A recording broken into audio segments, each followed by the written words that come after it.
Hi, friends. All right, welcome back to another week of Called to Homeschool. We are now about in the middle of No Yell November, and I want to check in on you and see how are you doing. Some mamas have reached out to me and told me, well, I have already failed. I yelled at my kids. Friends, you have not failed. You've just found a way that doesn't work. I love that idea from Edison when he said, I haven't failed. I just found out, and I don't remember the number, about 2,000 ways that the light bulb doesn't work. So you just found ways that do not work for you to stay in your true, beautiful self. One client I spoke to yelled after the Halloween hangover. She realized that she needs her sleep and how much the candy affected her mood. Another client told me how her kids keep coming in at night, so she is so tired. With a little session I helped her to be able to start thinking of ideas to help train her kids at night so that she can get a full night's sleep. So now they have found that when they yell, one of the ways that does not work is for them to stay a calm mom if they are sleep deprived or have too much sugar in their system. So just know if you have yelled, you have not failed, friends. You just found a way that doesn't work. And also, even if you have yelled, I still love you, and you cannot do anything about that. I'm going to love you no matter what, and just keep trying and keep going. It's such a beautiful process. Next year, I'm going to be spending a lot of time throughout the year in Mama's Members of helping you truly become a mama who doesn't even desire to yell anymore. So that next year, when No Yell November rolls around, it's going to be a walk in a park. It's always going to be amusing. Like, of course I'm going to do great on this because I don't even have a desire to yell at my kids anymore. So I am really excited about that for next year. So today I want to talk to you about building a foundation. If you are building a home, you first clear away the dirt, make the ground solid and flat, and you pour a foundation. One definition of a foundation is the lowest load-bearing part of a building. I love the idea of the word load-bearing, right? Because a solid foundation can bear a heavy load. Sometimes homeschool may feel like a very heavy load. And if you don't have a strong foundation, what will happen? It will break under pressure, or you will break under pressure. In Matthew chapter 7, we hear the story of the wise man and the foolish man. The foolish man builds his house upon the sand.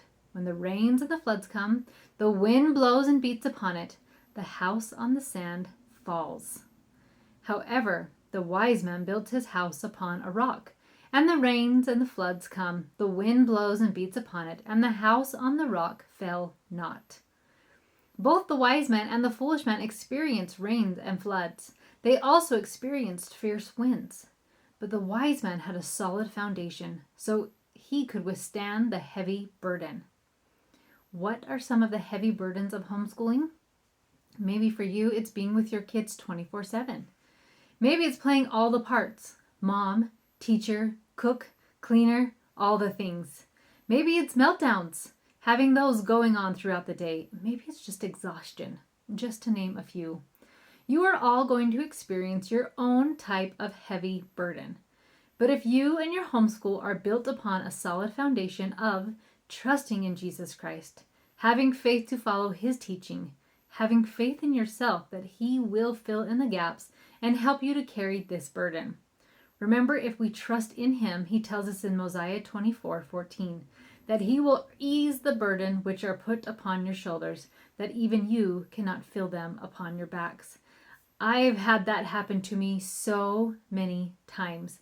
I remember one time in Costco, I had a lady there in front of me. I only had George with me, so it looked like I just had one cute little kid. And the lady near me had about 4 kids. And this was back when we had good samples at Costco. And the lady handing out Costco at the samples looked at the lady with 4 children and said, "Oh my goodness, this must be so hard. This must be so overwhelming." The lady was like, "Yes, this is so difficult." And I giggled to myself, looking at her 4 children and thinking, I don't think 7's that hard. This was amusing to me that she thought 4 children were so hard. And very quickly, the Spirit whispered in my ear, "You have not felt the burden placed upon your back." And I quickly was humbled that I was not feeling the pressure of that burden of how many children I had. And I do not mean that children, I know sometimes people take that the wrong way, that I'm saying children are a difficult burden. And that is not my intention. But the amount of children and the different things I'm helping with them, whatnot, can sometimes feel like a burden.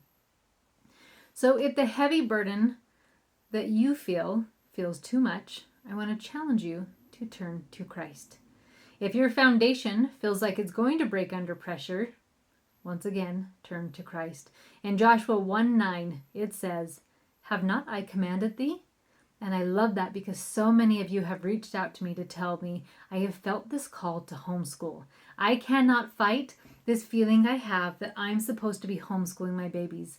So it's almost as if God is saying, didn't I ask you to homeschool? Then he goes on and says, then be strong and of good courage.